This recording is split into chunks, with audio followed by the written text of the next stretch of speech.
penjaga, pemberi nafkah. Betul ya Bu? Iya. Jadi laki-laki itu jangan mengharapkan warisan. Ketika menikah, jangan dilihat dulu ini keluarganya kaya apa enggak. Ya, warisannya kira-kira banyak apa enggak ini. Iya. Orang tuanya kapan ini kira-kiranya. Jangan ya. Laki-laki itu harus bisa berdiri di atas kakinya sendiri.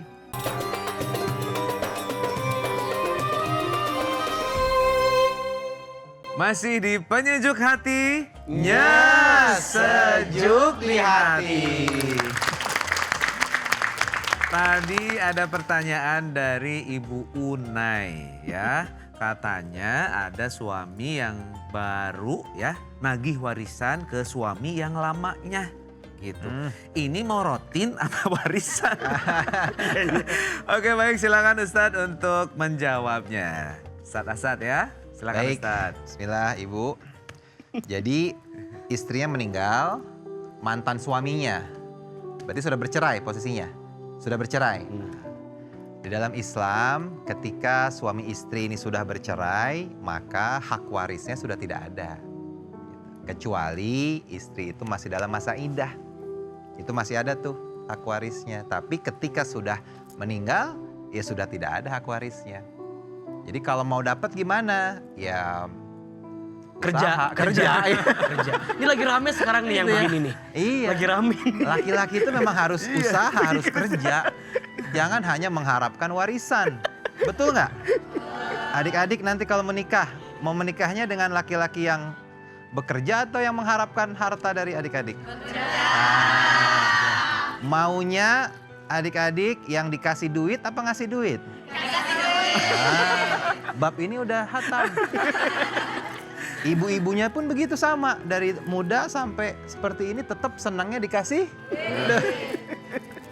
Makanya laki-laki ya di luar sana, kita semua ya insya Allah Allah karuniai kelebihan di atas kaum perempuan. Kan begitu. Laki-laki diberikan kelebihan di atas kaum perempuan. Kenapa? Untuk menafkahi. Ar-rijalu qawwamuna 'alan nisa. Laki-laki itu qawwam. Apa itu qawwam?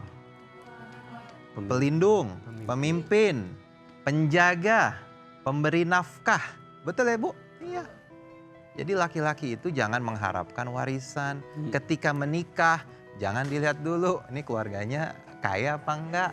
Ya, warisannya kira-kira banyak apa enggak ini. Iya. Orang tuanya kapan ini kira-kiranya. Jangan ya. Laki-laki itu harus bisa berdiri di atas kakinya sendiri. Itu. Perempuan ya tugasnya apa? Sebagai istri. Melayani suami nanti dengan sebaik-baiknya. Ibu juga punya tugas Ibu. Bukan hanya terima duit Ibu ya. Ada yang dikerjakan. Dan sebaik-baik perempuan itu ya melayani suami di rumah. Waqarna fi buyutikunna. Sebaik-baik wanita adalah yang di rumah. Tapi di rumah juga jangan kerjaannya main sosmed. Ngeliatin suami kalau online langsung disapa, ngapain kamu online terus WA gitu kan.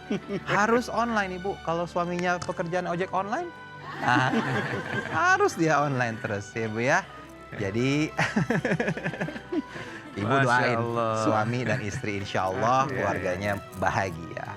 Iya, jadi tolong dijelasin ya Bu ya. Seperti itu jawaban dari Ustadz tuh. Iya Ustadz, terima kasih Ustadz. Terima ya. kasih. Iya Jangan baik. dikasih ya. Kenapa Ibu? Jangan dikasih.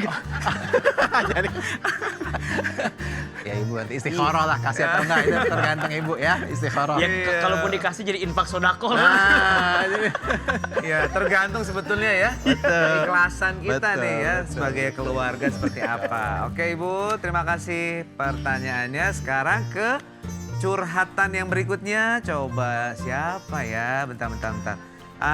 Ini kalau kita lihat nih udah gak ada warisan nih kayaknya di sini. Maaf ya Bu ya, maaf Bu, aduh cium tangan deh. Ya, aduh Bu Nani, maaf saya bercandain mulu Bu. Yang sebelah sana aja deh, yang sebelah sini nih, coba sebelah sini. Yang mana? Oh, Ibu Ya, silakan. coba Ibu silakan. Assalamualaikum warahmatullahi wabarakatuh. Waalaikumsalam warahmatullahi wabarakatuh. Perkenalkan, nama saya Tina dari Majelis Taklim Al Hasanah Jasinga Bogor. Iya, Ibu Tina ya. Iya. Ibu udah sahur? Kok lemes amat? Lagi batuk pilek. Oh, lagi batuk pilek. Sehat. Mudah-mudahan cepat sembuh ya Bu ya. Amin, amin, Iya, dan puasanya lancar. Silakan. Amin. Ya. Silakan pertanyaannya. Di warga saya ada orang kaya raya, banyak hartanya, banyak uangnya. Tapi dia tidak mempunyai anak dan saudaranya pun sudah tidak ada. Kemudian suatu saat dia meninggal. Terus siapa yang berhak mendapatkan hartanya? Jadi nggak ada sama sekali. Gak ada, Keluarganya nggak ada. gak ada dia. Dia lahir dari mana kalau gitu ya? Udah pada meninggal. Oh, Sat. kesel ya. Sat. Tadi ada yang ngantuk begini. Oh, langsung begini. Ini ada orang nggak ada keluarga sama sekali. Ya udah pada meninggal. Tinggal dia sendiri gitu. Siapa yang berhak mendapatkan harta warisan tersebut? Kasih pencerahannya Pak Ustadz. Assalamualaikum warahmatullahi wabarakatuh. Waalaikumsalam warahmatullahi wabarakatuh. Ibu berharap warisannya jatuh ke tangan ibu.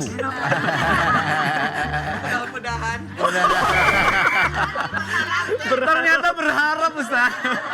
Iya. Nah Ustaz gimana tuh Ustaz? Kalau seseorang sudah memang tidak ada anggota keluarganya lagi, Oke. sudah dilacak juga mungkin sulit gitu ya. Iya. Gimana Ustaz? Baik. Ibu, Iya. pertama saya agak lain berpikirnya ya. Kok bisa ada manusia hidup sendirian gitu ya? Minimal kalau ditelusuri pasti ketemu. Kan gini, warisan itu ketemunya dalam 3 bagian yang paling gampang. Ke bawah, anak, cucu, keturunan. Ke samping ada saudara, termasuk pasangan. Kemudian ke atas ada orang tua, ayah dan ibu. Sampai ke ujungnya ke atas. Pasti itu ketemu tuh. Jadi secara kerangka keluarganya pasti ketemu. Cuman memang PR buat kita untuk sabar mencarinya. Jangan lantas ketika ibu nggak tahu silsilah keluarga, udah dia mah udah mati sendirian. Ayo kita ambil aja semuanya. Jangan. Nggak gitu. Jadi kita harus tetap berusaha menyusun daripada silsilah keluarga tadi. Mungkin boleh jadi ada ahli waris yang nyangkut yang kebagian daripada harta tersebut. Tapi jika sudah diusahakan, sudah dicari, sudah benar-benar nggak ketemu, maka kembali kepada hukum asalnya, harta warisan ini adalah harta milik Allah. Kembali kepada Allah. Nanti dari Allah turun kepada ahli waris, maka jika tidak ada, boleh jadi ini dana sosial yang disedekahkan atas nama ahli waris yang insya Allah pahalanya mengalir untuk orang yang sudah meninggal. Maka kan suka ada istilahnya wasiat gitu ya. Ya. Contoh begini, ibu sering menemukan begini. Nanti kalau bapak meninggal, itu masjid di sana karpetnya kamu ganti ya. Dari uang bapak. Kenapa orang tua minta seperti itu sama anak? Karena pengen harta yang dia miliki nanti jadi jariah, mengalir. Dan ini di antara kebaikan seorang anak untuk orang tua yang telah wafat. Sedekah atas nama orang tua dari harta yang pernah diberikan oleh orang tua. Maka ibu bisa digunakan untuk dana sosial tadi, kembali kepada Baitul Mal. Mungkin kalau sekarang ada namanya Laz atau Basnas, dikembalikan kepada lembaga sosial tersebut, kemudian nanti dibagikan kepada orang yang membutuhkan, yang pahalanya akan mengalir untuk almarhum yang telah wafat. Bukan berarti ibu bisa langsung datang begitu. Kosong ya. Abi kosong ya. TF dong, TF. Enggak begitu ya. Jadi pertama dicari dulu keluarganya agar kemudian ini nggak hilang kemana-mana.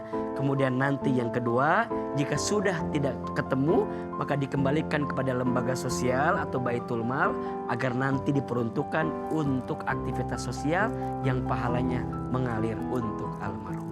Insya Insya Allah. Begitu. Tuh, Ibu jelas ya sekarang ya. Hati-hati Bu, masalah waris. Ya, semoga nanti bisa ditemukan ya. Ternyata banyak step yang harus dilakukan. Dipastikan dulu memang tidak ada ahli warisnya. Jika memang sudah tidak ada harta, akan menjadi hak baitul mal. Masih banyak lagi yang akan curhat pada pagi hari ini. Tetap di Penyejuk Hati.